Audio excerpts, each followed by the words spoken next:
huge fart gets, and we are all hearing it. We're going, oh! People do actually get aroused. Go, oh, if I get an erection, I'll be so ashamed. Someone with a vulva, it's not obvious. With a penis, I'll be offended if you do, and offended if you don't. Yeah. Spit. Oh, spit happening. So full force, spit.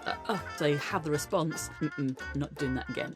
Modesty cushions that can be in the gusset. Again, you're looking at anchoring to the thigh and curling, and then a rhythm. Penis covers be placed over the genital area. I'm Brit. I'm the Sex and Relationships editor at Cosmopolitan. I'm Ita O'Brien. I'm an intimacy coordinator, and we're going to be reviewing a few scenes that I have worked on. And the first scene that we're going to look at is Marianne and Connell's first time having sex in Normal People. Know what you want? I don't. Most of the time I don't have a clue. So this was such a special scene. So first of all, what's wonderful about Sally Rooney's writing is that she writes her women with real autonomy. So it's Marianne who asks, "Can we take our clothes off now?" and drives the narrative forward, asks for protection, which is really wonderful. What's really beautiful about this scene is the intimacy starts right from the get-go. It's a 9-minute scene, and all of that dialogue, as they're gradually revealing themselves to each other, finally coming to touch. What I'm doing is really giving clear techniques. So it's not suitable in any, workplace for anybody to touch their own genitalia. I call it the golden triangle. And so we're looking at, agreement, consent of where, and we're looking at where you can anchor, put very often on the thigh, what rhythms you're doing. And of course, because the camera will not be on that area, we're looking at what resonates in the body of of the person who's giving the pleasure. And of course, most importantly, how that's received by the character that's receiving that pleasure. And invariably, it's always anchored in breath and sounding. And that's what you're looking at, really feeling into what the energy of that, what's happening in the body, and how that's, impulses and radiates through the body. So that's, techniques that we're supporting. Mm-hmm. So the next scene that we're going to watch is from I May Destroy You. It's when Arabella is in Italy and she meets someone and they're having sex for the first time, but she's on her period. Bye-bye now. Ciao. So this was such a fabulous intimate scene, and I'm so proud to have supported Michaela Cole's incredible writing. So, of course, we have, the statistics that half of the world's population menstruates for around 40 years of their life, 1 week a month. So that's around 480 weeks in half the population's lives in which they're engaged with the paraphernalia of their menstruation. How often do we see it on mainstream, in our stories? And so that's why this is so important to be seen. Arabella being on a heavy flow, using both a tampon and a pad. In that scene, actually, what was there right originally is she comes in and she gets a towel out and hands it to Marianne and places that down. So you see in the scene that they have the towel down, but of course we know that, don't we, as women, that that's what we're going to do. So it's wonderful that detail is there. And then we worked really closely on not just what the physical choreography, but very closely with the props department in making sure that the props of the tampon that he takes out and then the quality of the clot both were realistic, but also not too much that it grossed people out. So all of that, and we did the whole take of the scene with no props. So again, we could have the flow of the scene, so miming all of that. And then when it came to, sort of really using those props, then the whole flow of it, with those props in place. So that's how the scene gets layered up. And of course, what's so beautiful is Biagio's response, isn't it, to the clot? You were saying. Yeah. So I think that's what really resonated about this scene is that you hardly ever see periods on screen at all. But to see a blood clot, which is something that many people that have periods would be intimately familiar with, but people that don't have periods may not be. And the fact that he reacted so kindly and so curiously rather than being, freaked out was lovely. This is it, and with a sense of wonder and a sense of beauty. And of course, it's so important not just for women for that to be seen, but for all men and our young boys to be seeing this, sort of like it's part of, a woman's journey in life needs to be understood by everybody, because we are, sort of like the mothers of children, and then as our children grow up, partners and lovers, it's really important that the woman's experience of life is equally depicted on our screens. There's still yet to be a female cinematographer to have won the best Oscar. Oh, right. So if you think literally who is forming the frame is fundamentally a male gaze, literally because they're men, fundamentally.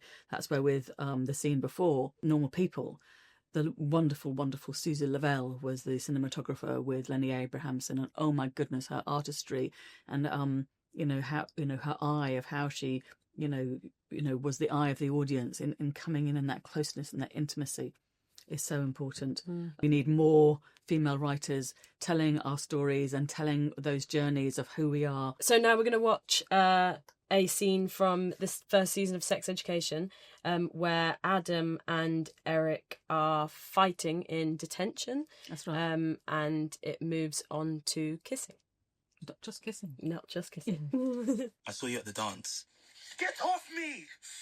How do you like it? Something that I'm really interested in about this scene is that obviously there's always been stunt coordinators for fights. Yeah. And this goes from fighting into intimacy. Yeah. How does that work? So we dovetail, working with the wonderful fight or stunt coordinator and with me. Fabulous lady was the stunt coordinator on this. But again, breaking down the beats of the scene, honouring that. What was really good with Sex Education, because that was the very first production I ever worked on. Oh, was it? Really, really, when I first met with John Jennings and Ben Taylor, we were saying, they knew they wanted my support. They knew they wanted to really honour this incredible writing. And I was saying, I've developed the work in drama schools and out in the profession running workshops, but I haven't delivered it on a whole arc of a TV series. So I said, the best thing I can do is come in and do a day's workshop so that everybody knows the process and the structure that I'm offering. So that happened on the 25th of April 2018, where we had everybody that was cast today, all the producers, directors, first, second, third ADs, DOPs, and I got them all to sit in big circle on the floor. So a real leveler, and I just invite people to turn to each other and share their experience of when intimacy's been done well, when it's not been done well, what they want to get out of the scene. So we'd set it all up. So by the time we came to film this, we got into rehearsing before early in the morning. So if the camera was to start rolling at 8, then I think we rehearsed this in a little side room about 7 o'clock in the morning. And again, we're looking at the beats of the scene, honouring that, getting the basic shape. And then there's intimate, when it gets into intimate touch that we need to make sure we agreeing that kiss. Or, and again, it's an actor's choice. Sometimes I want to say, yes, let's just break the ice. Let's just do a peck on the lips so we get that. Sometimes they say, no, let's wait until we're on camera. Again, it's their agreement and consent. And of course, what continues there is undoing and then going into oral pleasure. And the camera rises to Eric receiving that pleasure. So everything's absolutely clearly choreographed, and as we looked at the structure of the scene, we had a sense of what would come from the fight. So we started from the place of them, Eric being underneath and Adam sat over him. So we'd done that first, and then we brought it into the actual set with the stunt coordinator, and we showed her where the intimacy started, and then she took that and choreographed the fighting aspect of it, and then it flowed in seamlessly. One thing that of course is very challenging is when someone's asked to spit. Oh, that is very interesting. I hadn't thought about that. So I checked out with both cast. They'd both said, not sure. Yeah. I said, we'll have a substance. We'll try it once. And we did that once. And then they both said, not doing that again. Okay. So what was the substance? But yeah, we just had water, and that just didn't work because it was too. Yeah. Yes. And so we, and they said, don't like that coming from somebody's mouth onto somebody's face. So we looked at separating it out. And so we had the camera there with the piece of paper next to it, and the spit happening, so full force, but it landed on the paper, and then of course the camera there when the person was receiving the spit, and of course, and we just globbed some KY jelly and glycerine. Right. And of course they have the response, and it looks like they've been spat upon. You would have no idea. It really does. So again, it's amazing. those kind of thing. We're really saying to an actor, tell us your requirements. Tell us what your what are your yeses, what are your nos. Yeah. And in the past, that thing of really helping an actor to turn it on its head and to really know that they won't be vilified in any way or be considered a diva. And I always say, your yes is your yes, your no is your no, and the place of maybe is also a no. Yeah. Yes, and so we only work openly, freely, creatively, professionally with everywhere, which is your freely given yes. And to trust then that it's a creative industry, again, where we put the cameras, how we can play with cameras to tell the storytelling, we can do that. Or if it's on stage, the same thing. You know, if it's, you know, we can play with shadows, we can play with lighting, we can play with you know, sort of slow motion. We can play with so many things creatively to tell the same intimate story. So really tell us your requirements, and that's absolutely joyous to bring into the industry and allowing the actor to just breathe a sigh of relief. That wow, they don't have to overstep their own boundaries. They don't have to overstep themselves personally to really give the best of themselves professionally. And in fact, it's the opposite. I say, you know, if you take responsibility for yourself personally, then actually you can stay free and open and in free flow as character, so that you can really tell a really good physical story. And that's what the intimacy guidelines bring in, which is joyous. Something people are always curious about with sex scenes is that it looks so real that it looks like the actors are naked and, you know, interacting with each other. What are the logistics of filming nude scenes? In our workplace, again, talk about the golden triangle. If someone's performing a simulated sex scene, it's never suitable for naked genitalia to be touching. It's our workplace. Just to be really clear, it's not suitable. There's any possibility that juicy might get exchanged.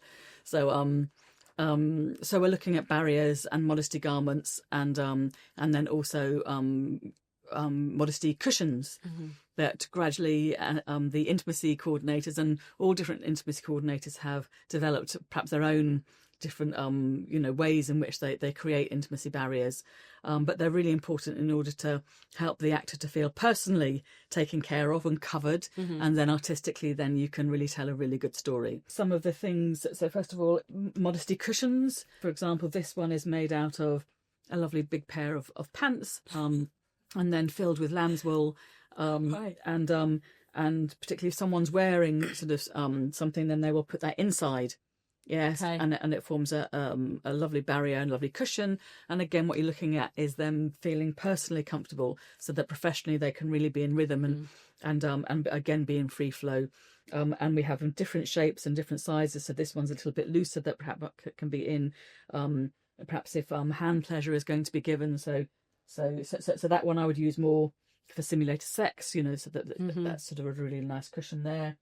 You know, so it's sort of, you know, so it can be in the gusset, and then you can look at the hand, and again technique coming invariably down and where you're looking, and again you're looking at anchoring to the thigh and curling, and then a rhythm, but this can be supportive. And then also these are wonderful for penis covers. So again they're sort of like silicone and give a lovely bit of barrier set, so it can be placed over the genital area, and again just giving that protection. So all of it is about personally feeling comfortable, so that professionally then we can really teach technique and then release into really good physical storytelling. And how do these attach? Do they just sit? So for example, if you're doing a moment of hand pleasure that's supposedly inside, sort of the boxer shorts possibly, and then that can be a barrier. Okay. So it's held within flesh-coloured dance belt, fresh-coloured shorts, that's held in there. And then again, it means that there's that extra barrier. So there's no personal uncomfortableness, but professionally they can really, give good technique. So what's the weirdest object you've had to choreograph around? What comes to mind is a scene where we were sort of in a dungeon, and then this amazing lady had to be in like a sarcophagus, and so the sarcophagus opens and she rises out of it completely naked, absolutely covered in fake blood. Oh wow. So that was I was saying, oh my goodness, who'd have thought my day of work would include ever a scene like that. So that was pretty out there. What's your go-to icebreaker when two actors meet for the first time and immediately have to pretend that they're married? You see, this is an interesting question, because we never actually get into the intimate content when they meet for the first time. Yes. The journey's always been, I'll check in with the director, check out what they want. I then ask the director to make sure that they speak with the cast first, so that all the vision comes from the director. Once that's happened, then that's signed off, and then I will do a personal check-in. But invariably that'll be by Zoom, so I'll be going, great, you know what the scene is, what are your requirements, what are you comfortable with, what are your boundaries, and then I'll explain how I support them. And so we have all of that set up, and I do that with both cast. A lot of this work is just as, you know, we've done the preparation for this, haven't we? You've sent me the questions, we've had, you know, conversations going backwards and forwards, all of that preparation, so that we sort of have already connected with what you want, you know, what I'm happy to talk about. All of that allows, as it were, like this moment where we're sort of doing the scene sort of thing to run smoothly. Yeah. It's exactly the same with the work. So we've done all that prep, and then we will absolutely come together and do a rehearsal. And again, I come from being an actor myself. I trained at Bristol Old Vic. I worked as an actor for 8 years, and then I taught. Then I went into being a movement teacher and a movement director. So I taught movement to actors since 2007. So that's my DNA as well. So I'm, you know, looking at the scene, unpicking it all, and then those creative conversations. Who are this married couple? How long have they been married? What's the journey of their intimate content? All of that creative storytelling fills everybody with really being really clear as to what they're physically going to be expressing. And for me, that's what I say. I say we're looking at the actor being full of character, full of intention, full of who these characters are, and then what the scene is telling us about about these characters together. And once you've done all that, then you're so in character and anchored with character storytelling, and then obviously we've choreographed it as well, and then they can just fly and be free. If you know that you've got everything choreographed, you know your limits, you know that you can say a word that will then stop filming, you can be in character and forget about who you are outside of the character. I mean, I imagine. Yeah. No, completely. Yeah. So we've talked about when actors have to pretend to be married. Have you ever worked with actors who are in a real life relationship? Does that make it easier, harder? So absolutely that happens. And what's really interesting, especially during COVID, is that producers will say, oh, you know, especially with supporting artists, they very often say, oh, we've got real life couples, so they can you know, they're fine with touch. So of course, you know, real life couple will be comfortable with close proximity and with touch. But actually what I'm saying again is protecting that couple in who they are in their relationship, and making sure that who they are and the beauty of their loving relationship isn't exposed on camera, perhaps in a way that they suddenly feel that everybody's seeing who they are in their behind closed doors. That, you know, I equally want to preserve that, just as where the intimacy work is now bringing in, you are personally, you know, consider yourself personally, and keep yourself personally listened to and taken care of, so you can feel empowered and autonomous in a way. Who you are as a relationship also is taken care of, and you can call your boundaries and be empowered and autonomous.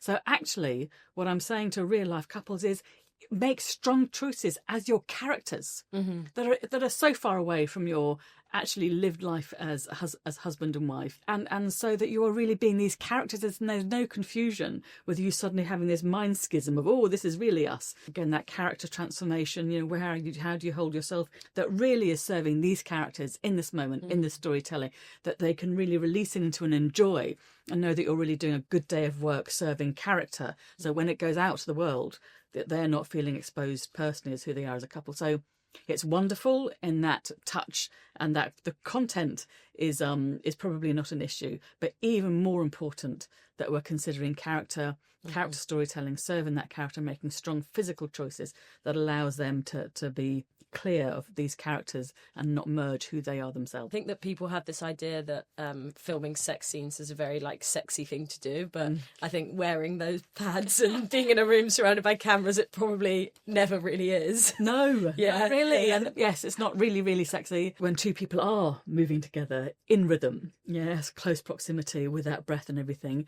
It is acting, but sometimes people do actually get aroused. It's a natural physiological response of the body. So again, there's nothing to be, you know, people go, oh, if I get an erection, I'll be so ashamed. And again, what's joyous is, you know, I bring that into the conversation. It's natural, it's normal to possibly get aroused. For someone with a vulva, it's not quite so often obvious. With someone with a penis, it is obvious, or it can be obvious. But I always say, you don't have to wait until it becomes obvious. You can feel you're becoming aroused. Just call a time out. We're not asking why. Yeah. You know, and then step out. Take a break, come back.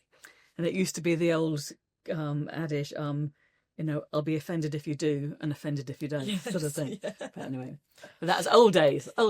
Have there ever been any particularly funny or embarrassing or challenging anecdotes from sets that you've been on? Well, Paul and Daisy have shared this one, that's sort of one of their sort of after that scene in episode 2 when they're more into full-on intimate content, but it was one of the first scenes that we'd filmed, and actually the first day of filming intimate content was a whole day of intimate content. Oh God, lots of different scenes. Yeah. The afternoon one was supposed to be more, you know, they knew each other a little bit more and everything, and so the idea that they were getting very hot and sweaty, so that they had this, you know, glittery glow sprayed all over them, and so they were there on one position and they turned into another position. This huge fart gets, and we are all hearing it. We're going, oh, okay, and we just head down and keep going. And Paul and Daisy were laughing their heads off because actually it was just their bodies moving across each other with this, you know, sticky glow stuff that had anyway, so stuff like that. But everyone's too awkward to say. We were all awkward, and they were just laughing their heads off because they knew exactly what it was. What counts as an intimate scene? Because, as you said earlier, it's not just a sex scene. Does it even have to be a scene where there's physical touch? Or self-pleasure is even more challenging for the actor to perform. So our lovely masturbation montage was incredible and fabulous, and oh my God, you know, honouring Amy Lou Wood. Yes. Really important scene. That scene has resonated, you know. So of course we're talking about, I think it's about episode 6 in Sex Education season 1, you know, where she's having, you know, performative sex with her new boyfriend, Top Heavy Steve, played by the wonderful Chris Jenks. And as the character goes, is this really what you want? You know, and she goes, I have no clue what I want. And then she gets advised to, why don't you go and explore what you want? You know, I had shared with all of the cast on that lovely workshop on the 25th of April, the animal rhythms mating as a really lovely anchor and a professional actor's tool to just watch different rhythms that then gives them a possible gamut of possible choices for character that aren't their own rhythms. And again, what's wonderful about animal rhythms is it has a rhythm and an energy, and a sound comes with it. So we literally went through each of those animal rhythms, journeying through, so that it gave a really clear structure for that journey through that self-pleasure. I had a student come up to me and say, that scene has changed my life. It has given me permission to be able to know that actually to go away and to explore how I am in my, you know, my pleasure with myself, my erotic touch, what's good for me.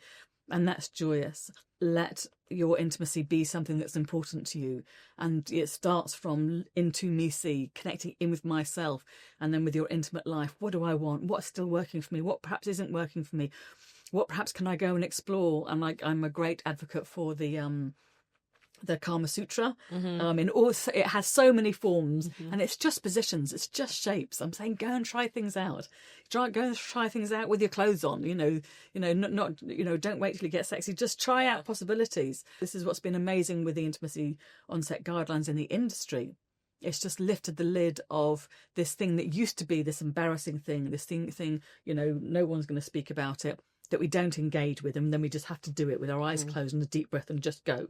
Whereas now we can engage with it as a beautiful and wonderful and important part of our human storytelling and our human physical, you know, who we are as human beings. So there's been loads of discourse lately about sex on screen, and the sex scene was declared dead, but it seems to have returned. What's your view on all of it? Do you think more sex on screen is always good? Just looking at Sally Rooney, all the writing, you know, that's been absolutely amazing. I May Destroy You, Gentleman Jack, where the intimate content is absolutely integral to the storytelling. So I don't necessarily want more sex. I want what I invite in the industry is intimate content that's there for a reason, that enhances us, that's to opening out who these characters are.